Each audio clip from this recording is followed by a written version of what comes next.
بسم اللہ الرحمن الرحیم الحمد للہ الذی کفا وسلام علی عبادہ الذین اصطفی اما بعد۔ ارشاد ربانی ہے والذین جاہدوا فینا لنہدینہم سبلنا وان اللہ لمع المحسنین۔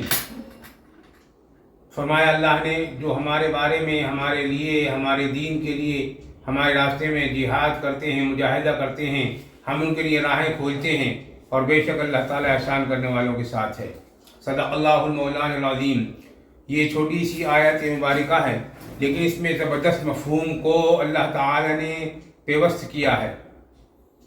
جو ہمارے بارے میں جہاد کرتے ہیں مجاہدہ کرتے ہیں کوشش کرتے ہیں محنت کرتے ہیں، جہاد کا ایک مفہوم تو وہ ہے کہ اعلاء کلمت اللہ کے لیے خالصتاً للہ فی اللہ، اللہ کی رضا کے لیے ابتغاء وجہ اللہ کے لیے مشرکین سے کفار سے جہاد کیا جائے۔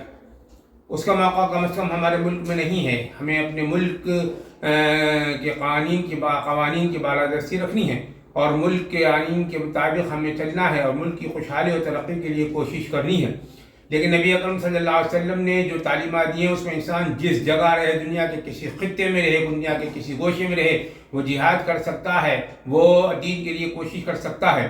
جہاد کا مفہوم کیا ہے؟ جہاد کا مفہوم یہ ہے جیسا نبی اکرم صلی اللہ علیہ وسلم نے فرمایا لا یؤمن احدکم حتی یکون ہواہ تبعا لما جئت بہ، او کما قال اپنی تمام خواہشات کو اس دین کے تابع کر دے جس کو لے کر میں بھیجا گیا ہوں۔ اور آپ نے فرمایا کہ کلمۃ حق عند سلطان جائر، کہ حق بات کا کہہ دینا ایسے مواقع پر کہ جہاں حق بات کرتے میں ہچکچاہٹ ہو وہاں پر یہ جہاد ہے۔ مثلا ہمارے گھر مہمان آئے ہوئے ہیں، ان کا اکرام کر رہے ہیں، نماز کا وقت ہو گیا، ہم سوچیں کہ بھئی بعد میں نماز پڑھ لیں گے، نہیں، ہم مہمانوں سے بھی ادعو الی سبیل ربک بالحکمہ کے تحت کہہ کر نماز کے لیے لائیں۔ اگر وہ آ جاتے ہیں تو فبیہا، نہ آئے تو اپنے آپ نماز پڑھ کر پھر جائیں ان کا اکرام کریں۔ یہ جہاد ہے، اپنی خواہشات کو مارا۔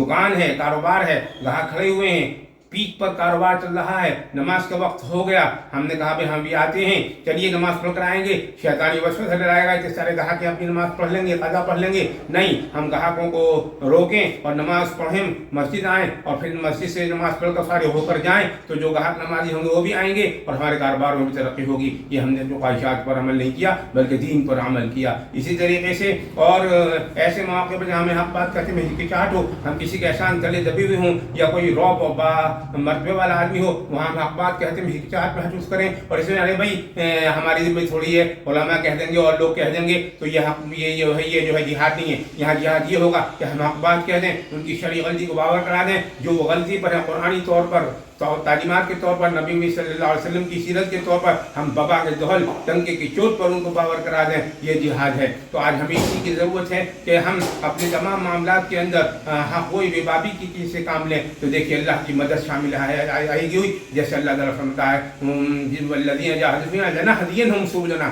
ہم ان کے لیے راہیں کھولیں گے، اللہ راہیں کھولے گا، آسانیاں فراہم کرے گا۔ پھر فرمایا وان اللہ لمع المحسنین، بے شک اللہ تعالیٰ احسان کرنے والوں کے ساتھ ہے۔ احسان حقیقت تو یہ ہے جیسے حدیث جبریل سے معلوم ہوتا ہے ان تعبد اللہ کانک تراہ فان لم تکن تراہ فانہ یراک، اللہ کی عبادت اس طرح کرو جیسے اللہ کو دیکھ رہے ہو۔ یہ نہ ہو سکے تو کم از کم یہ سمجھنا لازمی ہے کہ اللہ ہمیں دیکھ رہا ہے، یہ جذبہ بھی نہ ہو تو فکر کرنے کی ضرورت ہے۔ اور جب ہم جیسے میں نے جہاد کا مفہوم بتایا اس اعتبار سے عمل کریں گے، ایک دوسرے کے ساتھ سلوک کریں گے، اپنی خواہشات کو دین کے لیے دین میں ضم کر دیں گے تو اللہ کی مدد اور نصرت رہے گی، ہم احسان کرنے والے ہو جائیں گے، ہم حقیقی معنی میں بھی احسان کرنے والے ہو جائیں گے۔ اور ان تعبد اللہ کانک تراہ پر بھی فان لم تکن تراہ فانہ یراک پر بھی ہمارا عمل ہو جائے گا۔ اللہ تعالیٰ ہمیں اپنے معاملات میں جب ہمارے ساتھ اس طرح کے معاملات آئیں تو ہم اس پر صحیح معنی میں ہم بھی اور قوم بھی سب کو اللہ تعالیٰ عمل کی توفیق عطا فرمائے۔ وآخر دعوانا الحمد للہ رب العالمین۔